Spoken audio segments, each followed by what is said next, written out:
Bonjour à tous et bienvenue dans ce journal. Le spectre de l'année 1976 inquiète les agriculteurs dans la région du Vexin.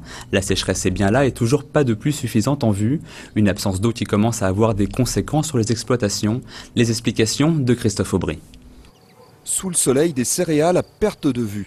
Au premier coup d'œil, ces champs sont verts, mais en réalité, sur un sol sec et poussiéreux, les plants de blé ont pris du retard dans leur croissance et surtout, il y a 30% de pieds en moins au mètre carré. Visuellement, ce qu'on peut constater, c'est le jaunissement de la plante, quoi. Vous voyez les feuilles qui jaunissent. On a des maladies de sécheresse, l'oïdium qui est un petit champignon qui se colle sur la tige comme ça et qui peut remonter vers le haut de la plante. Tout ça c'est lié à un stress hydrique. Depuis le début du mois de janvier dans le Vexin, il est tombé seulement un quart des précipitations normales. Ce n'est pas un cas isolé, la moitié du territoire français subit la sécheresse et pour aggraver la situation, il y a eu le mois d'avril, le mois le plus chaud de ces 50 dernières années avec une température de 4 degrés en dessous de la moyenne. Ce jeune agriculteur n'avait jamais vu ça. Jour après jour, il constate les dégradations de ses cultures. La chaleur qui a fait évaporer l'eau du sol risque d'anéantir ses récoltes. Quand vous avez moitié moins de récoltes, vous avez moitié moins d'argent. Et nous agriculteurs, on a coutume de dire qu'on a un bulletin de salaire par an, quoi.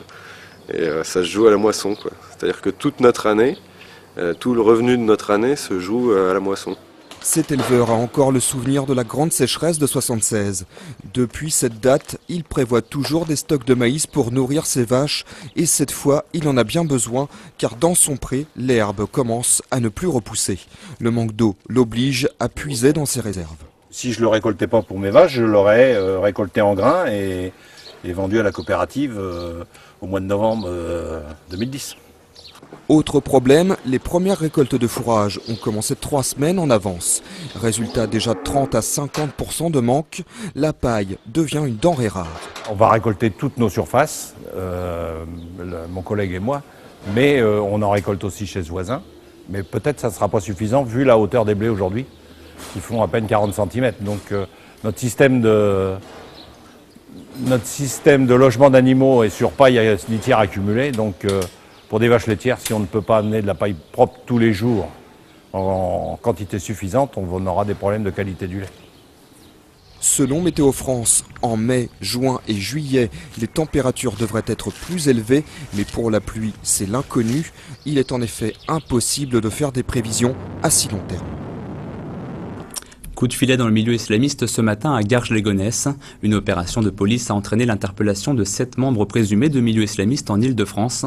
L'opération s'est déroulée à Paris, Stains en Seine-Saint-Denis et donc Garges-les-Gonesse. Les 7 hommes ont été conduits au siège de la direction centrale du renseignement à l'intérieur à Levallois, où ils ont été placés en garde à vue. À l'heure actuelle, aucune indication n'a été donnée sur l'enquête menée par la DCRI. En bref, toujours, le service de cardiologie interventionnelle de l'hôpital de Gonesse, menacé de fermer le 21 mai prochain, va finalement bénéficier d'un sursis de quelques mois.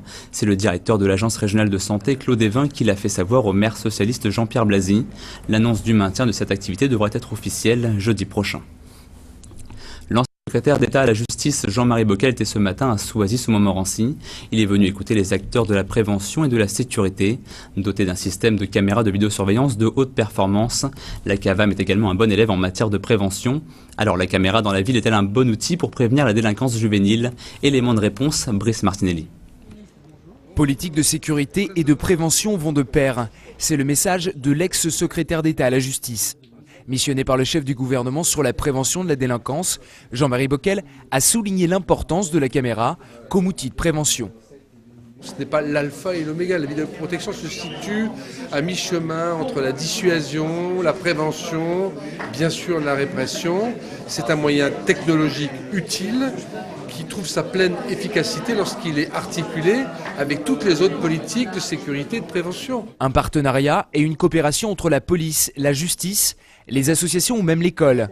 Présenté ce matin comme un modèle en matière de prévention de la délinquance, la communauté d'agglomération de la vallée de Montmorency est équipée de 103 caméras.